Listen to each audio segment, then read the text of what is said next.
everybody. Thank you so much for joining us on this recorded virtual programming event. My name is Shannon Fleischman, and I am the head curator at the Arizona Historical Society. We are putting together this program to go in hand with our exhibit titled Ready to Launch, Arizona's Place in Space, which is currently up at our Tucson location, the Arizona History Museum. And it is up through November 30th of this year. So you can see my virtual program, my virtual background celebrating our place in space. I'm gonna go ahead and hand it over to our esteemed speaker, who's gonna talk to us about comets and meteor showers. And we will be asking some questions at the end of this based on our social media responses from the last week. So go ahead and take it away, Teddy. Sweet. Thank you so much. As I am getting my screen all shared, which it looks like it has been disabled, I'm Teddy Coretta. I'm a graduate student at the University of Arizona's Lunar and Planetary Laboratory, which is the planetary science department on campus. And I study, comets and asteroids with telescopes here on the ground. And I'm particularly interested in comets and asteroids that can be linked to meteor showers. So as I am getting this set up, I am going to, does that look good? Sweet. So what I'm going to be talking about today is that relationship, the relationship between meteor showers and comets, and also a little bit of asteroids, and also trying to contextualize, the important ways that, scientists in Arizona have done some really, really good work to help us understand these.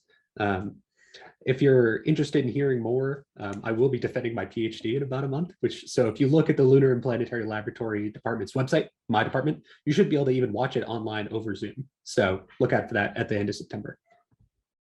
So the outline for what I'm going to talk about today is just talking about what meteor showers are. I feel like all of us have some sort of basic understanding of what they kind of are. You hear about them on the news or the Weather Channel, but we want to talk about what they really are, what they literally are made out of, how they're made. Most of them are made by comets. And I think, again, everyone has a basic idea of what comets are, but we want to talk about, why they're interesting. Why do we study them at all? And how do they actually make these meteor showers? I'm going to talk some, but in not great detail, about some of the research that I've done to connect objects that we find out in space, often by telescopic surveys here in the state of Arizona, to meteor showers to understand both the comets and the meteor showers better together as a cohesive unit. And lastly, the Perseid meteor shower is coming up soon. It peaks on August 11th, 12th, and 13th. Those are the best nights to go observe it. So I want to talk about how you actually go and observe a meteor shower and, the specifics of why, certain places in Arizona might be better than others. So let's get started. So until 1867, your understanding of meteor showers was probably limited to, if you look at a certain part of the sky at a certain time of the year, you might see some more meteors than usual. But that's it. That was the limit as far as science had gone. There were ideas, of course, but no one had a real good, proof for what it really was. And the Italian astronomer Giovanni Schiaparelli had the idea that the Perseids, this meteor shower that's coming up in a few days, looked awfully similar to the orbit of one particular comet, 109P Swift-Tuttle, which is a really, really long period comet, and it comes around the Earth, comes around the sun every about 129 years. So he proposed that maybe the comet is making the meteor shower in some way. They're related. I hope that the faint noise in the background is not too bad. So before we get into actually showing you anything cool, I want to just talk about vocabulary, which I know I'm really sorry. So what a meteor is, it's a small bit of material that's actively burning up in the atmosphere. When you see what someone might refer to as a shooting star, you're seeing something tiny, a gram or less, burning up in the upper atmosphere, often going so fast that basically from the time it hits the top of the atmosphere to when it's fully gone is a few seconds, but it's gone dozens of miles. A meteoroid is what a meteor is before it hits the atmosphere. It's a little bit of dust up to a couple of feet in size out in space. It is just kind of too small for us to say it's an asteroid or a comet, but it's not nothing either. It's debris. It's small junk that eventually, if it hits the atmosphere, will burn up. if the meteoroid that hits the top of the atmosphere and becomes a meteor is big enough, it is durable enough to make it all the way to the ground so you can go and pick it up with your hand. That's called a meteorite. ASU has a meteorite collection. The University of Arizona has a meteorite collection. Studying meteorites on the ground, these actually intact samples from space, is one of the most critical ways that we can actually understand what objects like asteroids and comets are like, because the samples get delivered for free. A space mission like OSIRIS-REx run by the University of Arizona, that's going out to grab stuff from an asteroid in person and maybe try to figure out, are the meteoroids that make it to the ground, the meteorites that make it to the ground, see, even I messed up the vocabulary, are those meteorites the same as the actual rocks? What's different? What's the difference? So these are the kind of terms that you should try to remember the difference between, even though they sound similar. So finally, we can get to some good, actual cool pictures. So this is what the Perseids are. I know that you might look at this and think, I don't really know what I'm looking at, so let me explain. The Perseids and all meteor showers, they are collections of dust and debris out in space. They follow the same orbit as the comet that made them. So here, and there's another slide I'm going to go to in a second that might help. All of these little white dots are the individual placements of actual Perseid meteors that we've looked and figure out where they came from. This is the path that they were on before they hit the Earth. So when you actually see a meteor shower, you're seeing the Earth pass through this debris. As comets move around the sun, they leave material behind and it collects along the orbit of the comet. And if the Earth passes through it, that material hits the top of the atmosphere and burns up. So this is the actual location with the Earth as this blue dot and its path as a blue circle of where the Earth will be in relation to the Perseids on July 11th, one of the first days where the Perseids are going to be really good. And you can tell that it's really close, right? The blue dot is basically crossing this white line. So the Earth will be directly passing through this debris trail that is the Perseid meteor shower. What we observe on the ground as just more meteors, more shooting stars coming from one part of the sky over another, in space, it's a collection of real objects following real paths. It's a real physical structure. And the Earth's movement through it is what sets that timing.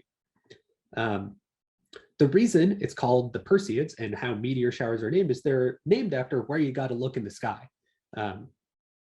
So in particular, the Perseids, they're radiant, the specific point that if you actually just sat all night, watched a bunch of meteors and watched where they came from, they all seem to come from one particular spot on the sky called a radiant. And it's where, the meteors radiate away from.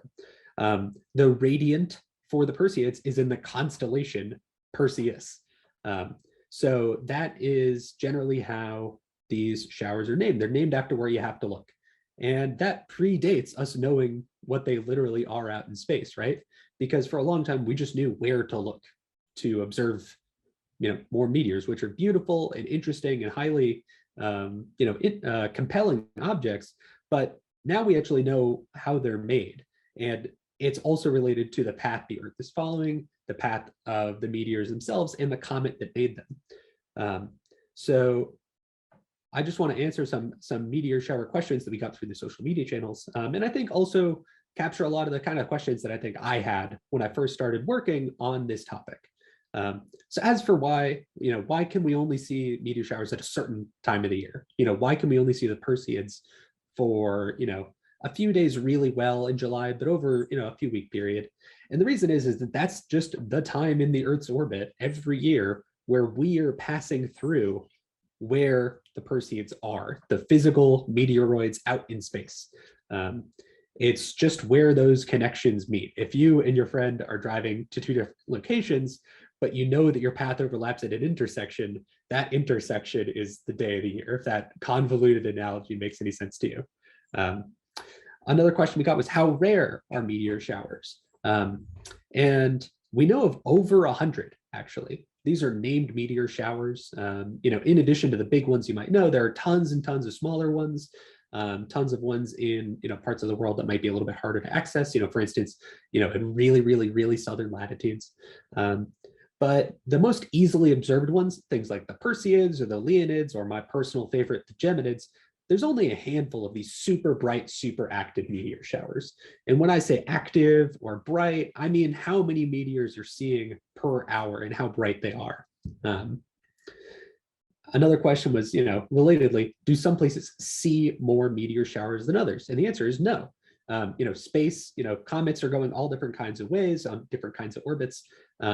So there's no reason that, for instance, one part of the Earth would be able to, connect with fewer or more meteor showers than another. However, something like the Perseids is more easily observed in the northern hemisphere than the southern hemisphere, and there are meteor showers for which the opposite is true. So it's important to know that, say you go on vacation to Australia, you can still find, different meteor showers to observe and see lots of different things. It's an interesting, way to think about it, not in terms of, I'm on the Earth and I'm looking up, but, the Earth's moving in 3 dimensions, right? And that's how you make sense of this problem. So I know I've said that meteor showers were made by comets, but what does that really mean, right? What are comets? Why would we care?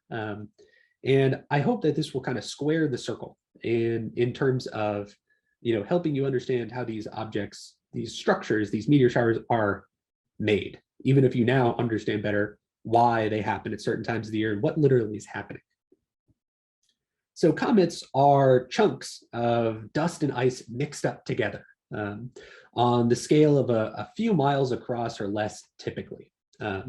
They formed cold, and that's why they're made out of so much ice. And if they formed cold, that means that they formed in the outer solar system. The outer solar system is colder than the inner solar system because it's further away from the sun, which is the primary source of heat. When I say comet, or when you hear someone talk about comet, they usually mean, this fuzzy blob with some tails, right? So that's the word comet generally refers to the whole thing: the gas, the tails, the dust, and the nucleus, the solid object at the center, which I'm going to talk about in a second. This is a picture of Comet Halley, the famous one, numbered 1P, which I will also get to the comet designation in a little bit. But you'll see here that, there's a white, sort of a neutrally colored tail, and then there's this longer blue tail underneath extending off at a slightly different angle. These are different kinds of tails that I'm going to talk about in a slide, I think. So comets follow eccentric or non-circular paths around the sun. Something like Halley has an aphelion, meaning the part of its orbit where it's furthest from the sun, all the way out past Neptune, among where Pluto orbits and other trans-Neptunian objects or Kuiper belt objects. However, the closest it gets to the sun is about as close as the Earth and a little bit interior. So when Halley gets super warm and gets closer to the sun, that ice is really warm too, and the ice sublimates. Sublimate is a word meaning that it's going straight from ice to gas. And that's what's forming the tails you see. The gas leaving the solid body is pulling the dust off with it. And the reason that Halley is so visible to us, and it's been observed by humans for at least 2,000 years, is that it always gets close to the Earth. There's another class of comets that are not like Halley called the Jupiter family comets, which instead of having their furthest reaches be the extreme outer solar system, they only get about as far out as Jupiter. And both the Jupiter family comets and the Halley type comets and comets that go even further out, these all make meteor showers and they all leave behind debris. So here's the slide that I thought was last, but is now here. As I mentioned, when you say comet, you're referring to the whole thing. So here is the same picture as before of Comet Halley with all of the different parts labeled. So the coma, C-O-M-A, is the sort of the broad word to just describe all of the gas and dust coming off the comet. Generally, they usually talk about the part that's right, at the center. It's where it's the brightest. And this is separated from the tails. So in this case, the white tail in this image is the dust tail. So this is all just dust that's being blown off of the surface of this comet. And the ion tail is gas that is escaped and been ionized, which then moves differently and is generally bluer. Dust tails, I'll talk about a little bit later, but they can be neutral in color, meaning that they just kind of look like the sun because that's what they're reflecting the light of, or they can be a little bit redder. Those are the kind of typical things. If you took a microscope to this image and had perfect conditions and all these different things, and you looked all the way in, zoomed all the way in on the coma, you'd see what's called the nucleus, which I've shown at the bottom of the screen. This is an actual picture of the solid object, the solid nucleus of Comet Halley. So these are just, blocks of dust and ice that formed 4.5 billion years ago. And when they get warm and the ice starts to sublimate straight from solid ice to gas and pull the dust with it, that's forming everything else. That little object, which for Halley is about, it's maybe 10 miles long. I think it's about 18 kilometers. So I don't know if I'm doing that calibration exactly correctly, but when it gets warm, it starts pouring dust and gas off of it, forming the tails. And the reason that for a long time, we didn't even know that comet nuclei existed, we didn't know there was something down at the center, is because it doesn't take a lot of gas and dust around an object to make the interior, that tiny little comet nuclei at the center, basically impossible to see. It's like trying to see the tiniest little thing through a huge amount of fog, really. Maybe if you're lucky, maybe in certain circumstances, but it wasn't until the late 70s or early 80s where we had any idea positively that these objects really existed. But they are what caused everything. So that dust tail you see, which has come directly off of this comet nucleus, the larger dust grains in that stick around, that's what makes the debris trail that causes these meteor showers. When comets become active and start losing all of this dust, the dust that's left behind in the comet's orbit is then what the Earth collides with, that we see as a meteor shower. So when we see the Perseids next week, or whenever you're watching this, it could be today, you're seeing dust that left this comet, Swift-Tuttle, years ago, but you're seeing it with your own eyes burn up in the atmosphere. Part of the reason that it's so hard to see these comet nuclei and understand them is that not only are they really small, they're also super dark. I included a picture of charcoal here. Some comet nuclei are darker. Comet nuclei, like this picture we have on the right of Comet 67P Churyumov-Gerasimenko, which was visited by the European Space Agency's Rosetta probe. The reason it looks gray in this image is because the background is space, right? There's nothing darker than that. It's a question of scaling the image to bring out the details. But if you saw this with your eye, it would look black-brown. These objects are generally red. They are generally dark. And when I say dark, I mean really dark. So even if you didn't have all that gas and dust in the way, actually even finding objects like these would still be so challenging. But luckily, we have telescopes and trained scientists well enough to do this very accurately and frequently. We've visited multiple comets and comet nuclei specifically with spacecraft, and this is just an idea of what they actually look like. When you see, the Perseids next week, you're probably just going to be sitting in an armchair, out in a field, just trying to, enjoy the atmosphere. But know that when you're looking at, these little bits of dust, burning up, at many miles a second, many miles per hour, whatever, they're turning into ash instantly, but they were once part of these objects. These are places that humans have gone and visited with robots, thankfully. It wouldn't be very nice to go in person. But they have all these different kinds of shapes. They're all dark, and they're all active in different ways. It's a really interesting part of planetary science to understand, not just what the big picture looks like, what their atmospheres look like, what the tails look like, but also how that relates to this tiny little object at the center that's the key to all of it. That's something I'm really interested in. This is my favorite GIF I have ever seen. This Twitter user, Yacint Roger Perez, who's at Landrew79 on Twitter, compiled 25 images, or 25 minutes of images of the nucleus of Comet 67P taken by the Rosetta probe I just mentioned. And this is just a time lapse, essentially, of some tiny little part of the nucleus at the base of this cliff you can see on the left. And you see all these things flying around the screen. It almost sort of looks like you're in a snowstorm. And that's because you are. all these things flying across the screen, the vast majority of them, they're dust particles that are being thrown off the nucleus. So these are what become the debris trail. This is the actual process of meteor shower creation happening in real time, and you're seeing it here. This is obviously took an immense amount of work, and this particular I suppose it's digital artist is probably the right way to describe him. You can follow him on Twitter, and I really would encourage it, because there's lots and lots of really good images and planetary science data that you can just go and look at with your eyes, that you can make videos out of, and it's all publicly accessible. And I think it's a really fun way to get a sense of what scientists are really up to when they send robots out into space to explore new worlds. So let's answer some comment questions that maybe have sprung up, and these are again mostly based on ones that we received prior to this talk.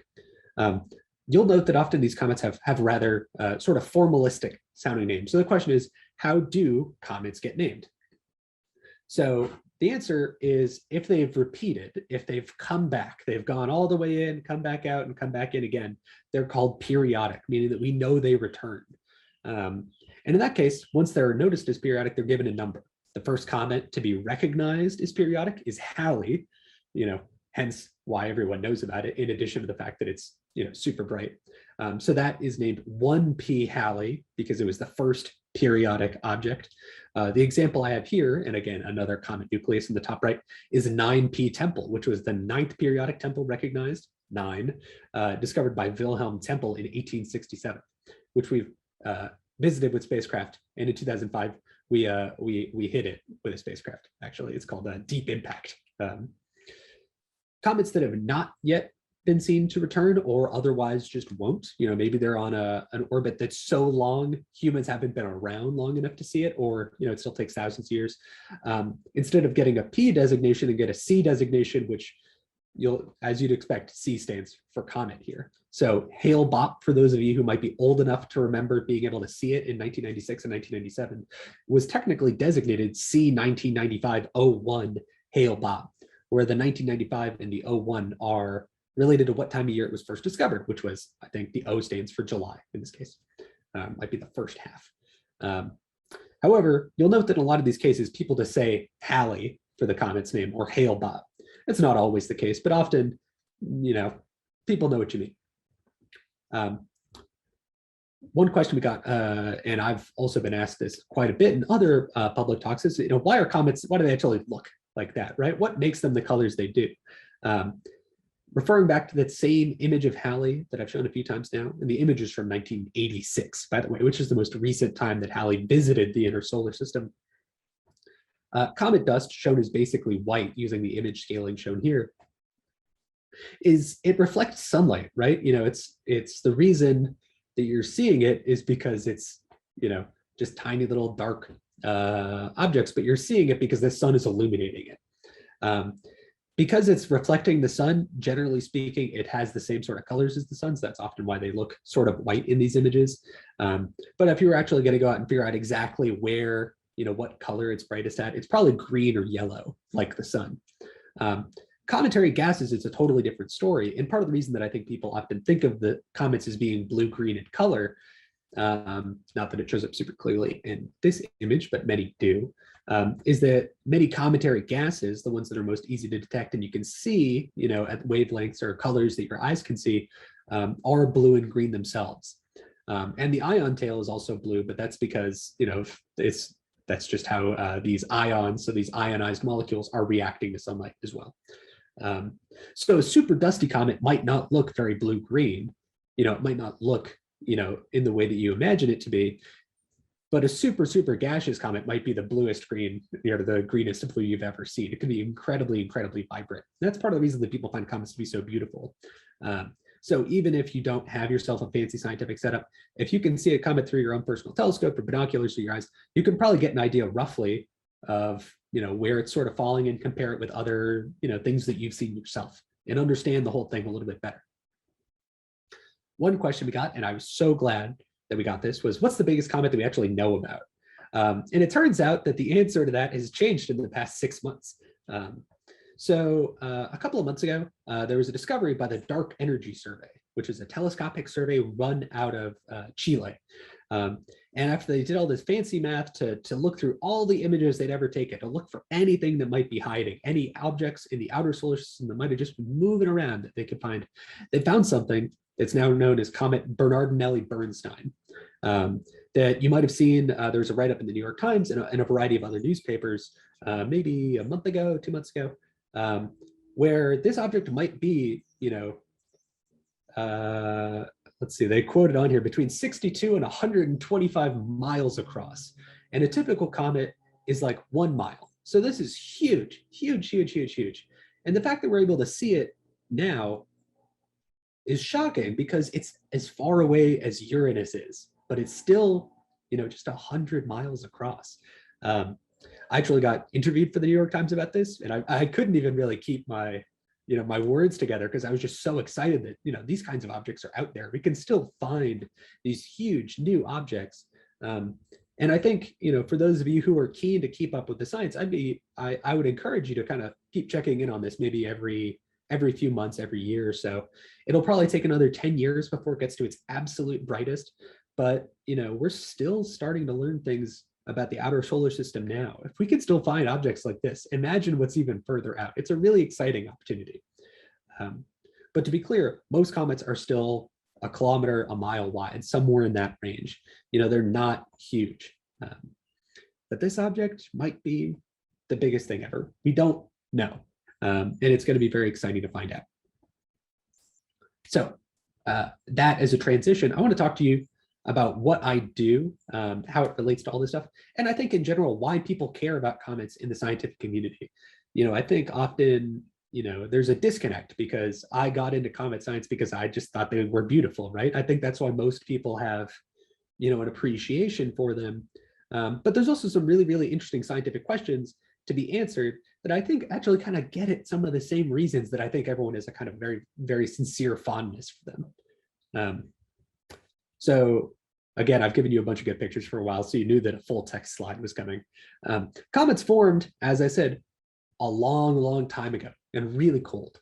For comets to have formed cold enough to incorporate the materials we know are in them, they had to have formed basically at the dawn of the solar system, something like 4.5, 4.6 billion years ago.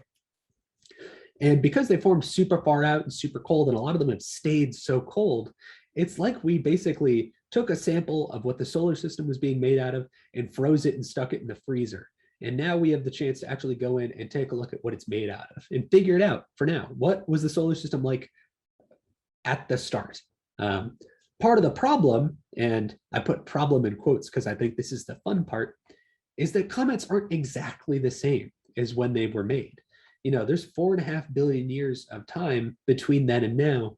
And I've shown you all these pictures where comets are spewing off these beautiful tails.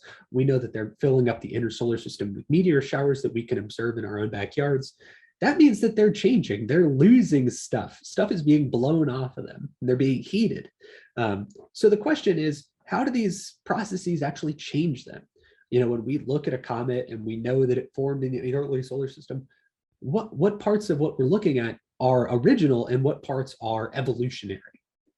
The way that I do this is I use telescopes here on the ground, primarily in Arizona here, with both our national observatories in the United States, as well as our statewide observatories, in Hawaii and Chile as well, to measure how comets reflect light, how dusty they are, how much gas they're releasing, to kind of get a sense of how they're changing now and what processes might have shaped them in the recent past, to kind of understand how to roll back the clock.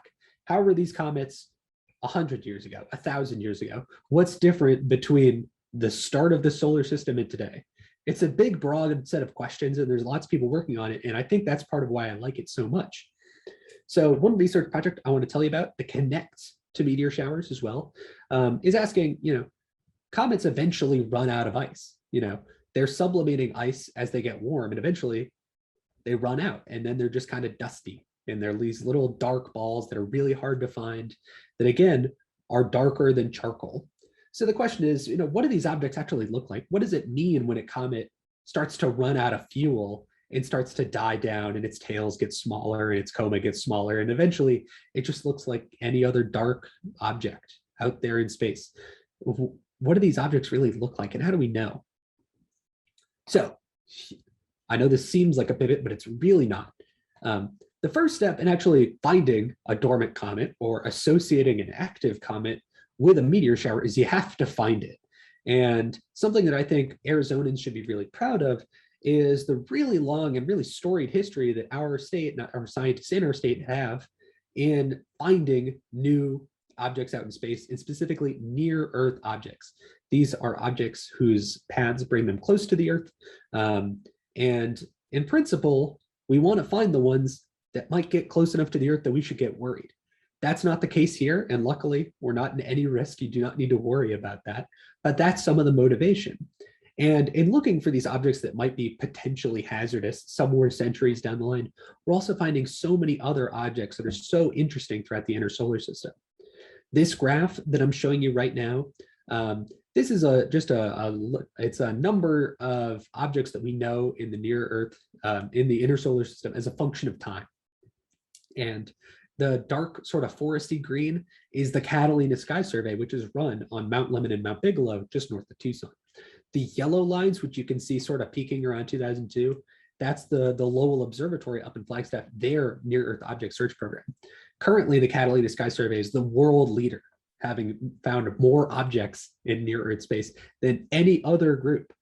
And it's run out of the University of Arizona on telescopes that are paid for by the taxpayer. And I think that's really great. Here's actually a picture of one of the telescopes that the Catalina Sky Survey uses on the bottom right. The telescope in the background I have used, though not for this paper. These are both on Mount Bigelow. While Catalina has discovered more near-Earth objects than any other survey has, which is really saying something, it's over 1,000. And these are, it requires hard work, night in and night out, working at the telescope, just trying to find little dots moving in your camera. They get fainter and fainter over time as we find big stuff.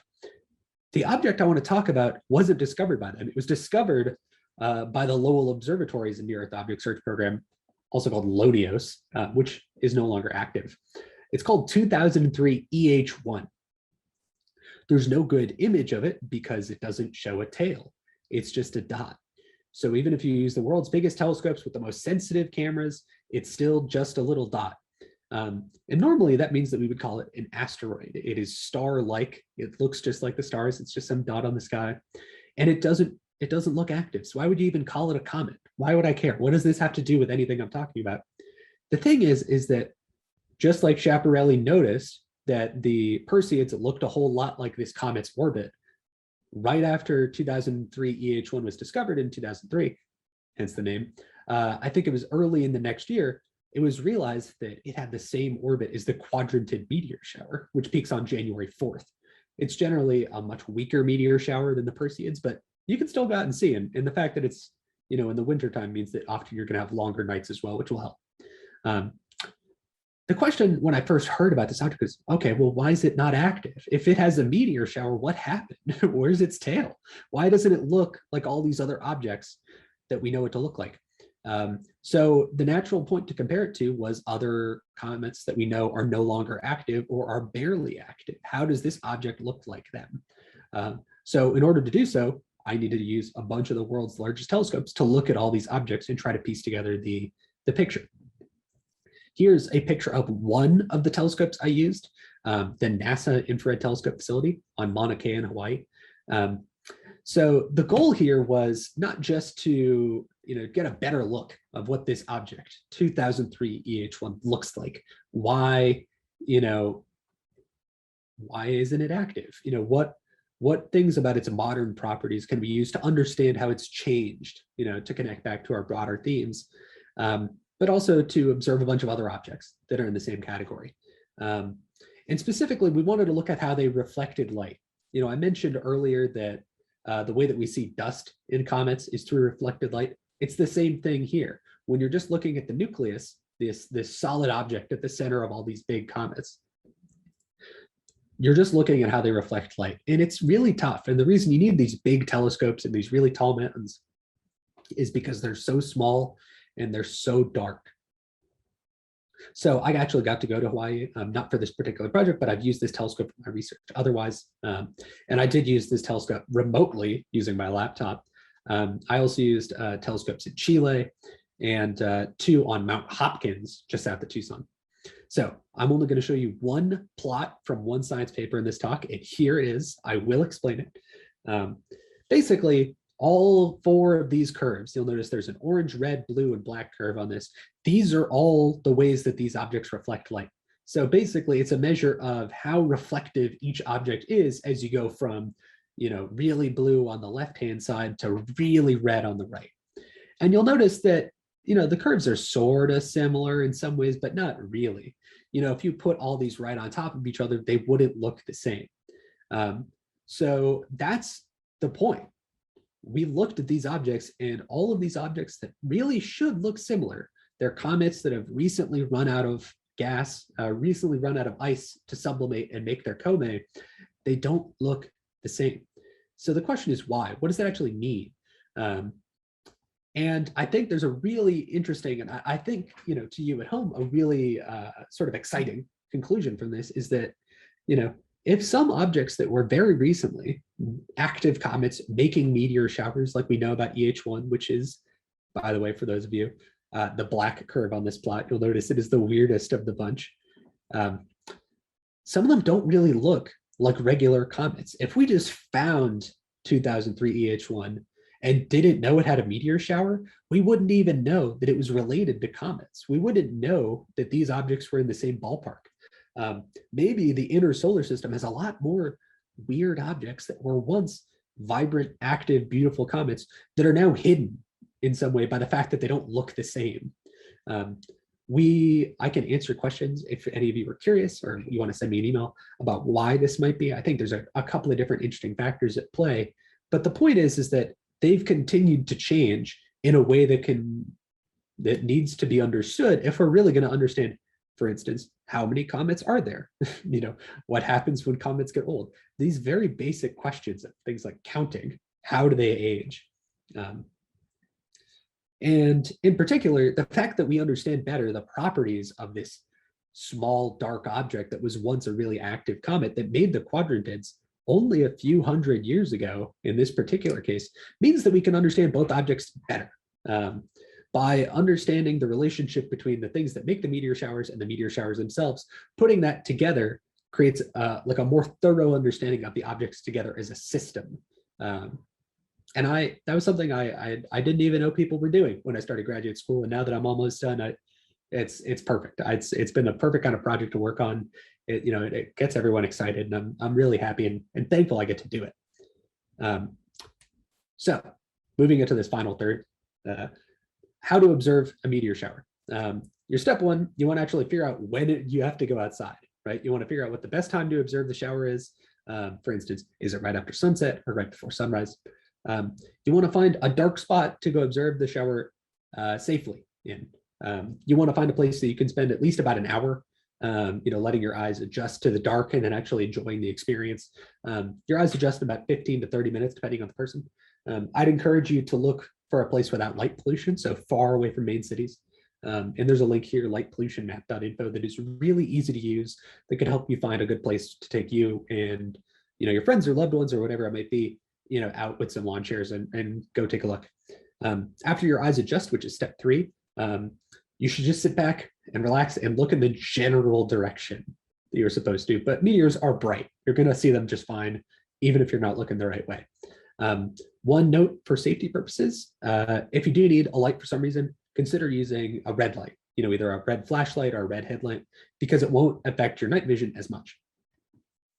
Here is a map of the light pollution of Arizona if you're looking for just a ballpark of where you might want to go. Arizona, luckily, is a lot of really dark skies, which is great for astronomers and sky gazers alike.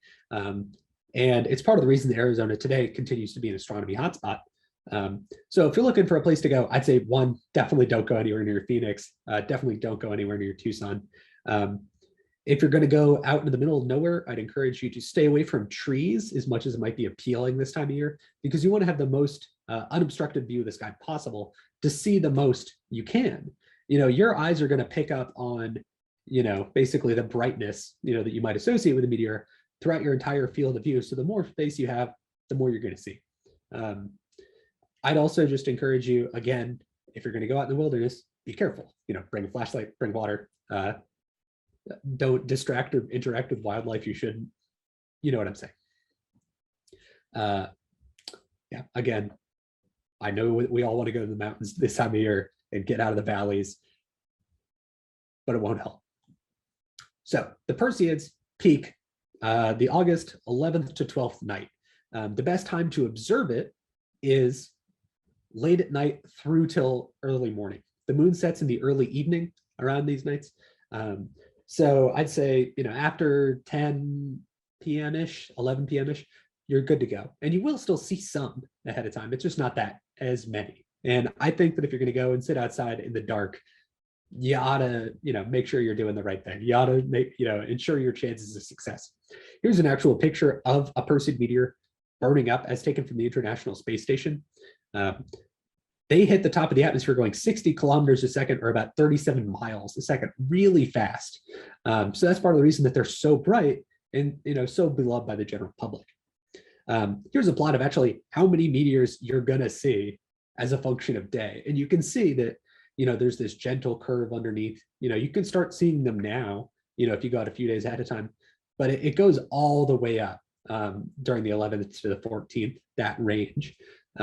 So I'd really encourage you that if you are going to spend time going out meteor shower watching for the Perseids in particular, go out then. You're just going to see more. So just to reiterate some of these points, if you want to go out sometime between late night and just prior to dawn. So even if you want to wake up early, that'll still totally work here. After the moon goes down, once things get settled, if you're in a good area, you could see a meteor per minute or more. And that's really, really good. Some are a little bit more active than this, but this is in the top range of what meteor showers can produce. And if you're out of luck, you get clouds, you get caught up in something else, you can still go out a few days later and you'll still see stuff. And I'd really encourage you to. Don't give up just because the perfect situation passed you by. Here's a chart. If any of you know your constellations, and it's totally fine if you don't. The way I would look at this is I just try to find Cassiopeia or Perseus and then just look between them.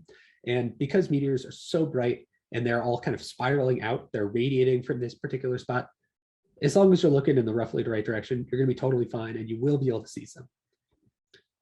So here is my summary and take-away points.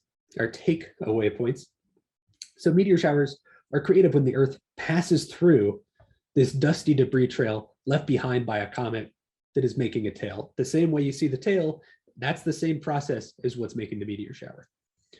The time of year and the direction are set by how the Earth's orbit intersects the path of those meteoroids. And that's why you can only see certain showers in certain times of the year in certain parts of the sky. Studying meteor showers, this is how it connects to my own research, helps us understand the comets that make them and the other way around. We want to understand these all as a cohesive unit, and we've got to understand each part. So it's really exciting to, be able to go outside and look at something related to what I research, even though I might need the world's largest telescopes to actually go look at the comet itself. Arizona has a really long history of pioneering both the discovery and the characterization of these objects, both because of the dark skies we talked about, and its numerous mountains and generally dry and sunny weather, meaning cloudless at night, which is just great. And it's something that I think more Arizonans should be aware of and happy with. Finally, please go watch the Perseids. They're really cool. And out of all the meteor showers, they're some of the easiest to watch because it's not super cold at night. Here's all the information I've already said, but with that, that's the end of my talk. And thank you all for your time. Thank you so much. So normally we have the cameras of the people not speaking turned off for our Zoom presentations, and this is the first time that I'm super glad that that's our policy, because my mouth would have been agape like half of the time during your talk, and I would have had like a stupid inquisitive look on my face, like shocked and appalled and so fascinated. So I really appreciate your time. And yeah, we had a couple of more questions, if you wouldn't mind. One Yeah, totally. more serious and then one really silly that my husband actually submitted on our social media. So one of the ones that came up, you said that, you know, some of the comets and some of the observations that we see on the night sky happen frequently, right? So that if they come back into our orbit, we'll see them multiple times. So let's say we're looking at the meteor shower coming up next week, and then we go out and try to see it again either next year or the years upcoming. Is it going to look the same from year to year, or does it change? And if so, like, how does it change? Sure. Yeah. So that's a really good question, and I think that's part of the reason that sometimes people feel kind of stung. You know, they'll go out and they'll watch the meteor shower after hearing their friends say it was great last year, and then it's fine. There's two kind of ways that it matters. One is that, you know, when the moon's out, the sky is brighter, so it's harder to see these fainter meteors. So even though they might still be there, you're missing out on some of the actions. That's part of the reason that the Perseids are so good this year, is that the moon's going to be set. It's going to be down and out of the sky. Secondarily, you know, because these meteor showers, as I showed you, they're not these smooth structures out in space. They're, you know, it's all clusters of stuff. There's sometimes, you know, some years you're just going to see more meteors than others. And there's people who spend their entire lives trying to predict this sort of thing and understand why one year might be better than another, but it's tough. So even though I tell you, you know, I've relayed this information to you that it's probably going to be about 60 meteors an hour this year, it could be more or less. There's an inherent variability to it, and some years it could be hundreds instead of 60, but it's just hard to say. They vary quickly. Yeah, no, that totally makes sense. And I'm glad that you said that, because I think we've all experienced that. Those that have gone out to view meteor showers and we're like, this is going to be great this year. And then you're like, well, I saw some, that's great. Yeah, and then you spent your entire night in a field, right? You know, yeah. Exactly. Okay, so now to the silly question as we kind of wrap up this recording is, you know, the Disney song, When You Wish Upon a Shooting Star, is it wishing upon a meteor? Like, can you wish upon meteors as you're watching the meteor shower? I mean, you can, right? You know, as a professional scientist, I cannot advise that it will be useful. But you know, I think it's worth reiterating that the reason people were first interested in meteors is because they're beautiful and fun to watch, right? You know, I might have, you know, a scientific connection to them, and the people watching them, hopefully after this talk and reading about it, they might know more, but people don't go out to the field to participate in some specific meteor counting exercise. I mean, some people really do, and it's wonderful, right? But most people go out because it's cool and it's beautiful and it's fun to do. And you know, the spiritual connection that people have to it is important. And if you have that, you know, all the better for it. So not scientifically backed up, but if you want to go wish upon some meteors, you've got some good time to go out on the 11th and 12th. Exactly. Well, okay, so this concludes our recording, and as we post this, we'll make sure to include Teddy's contact information. So if you're watching this at a later date and you have questions arise, you can definitely reach out to him. And we will also be posting his dissertation defense when we have the time and Zoom link, so that you all can watch, because I want to watch. This was like one of the coolest things that I've ever observed on a Zoom call. So wow, thank you. Yeah, of course. So thank you so much for joining us, and we hope to see you at our next Arizona Historical Association Zoom virtual event.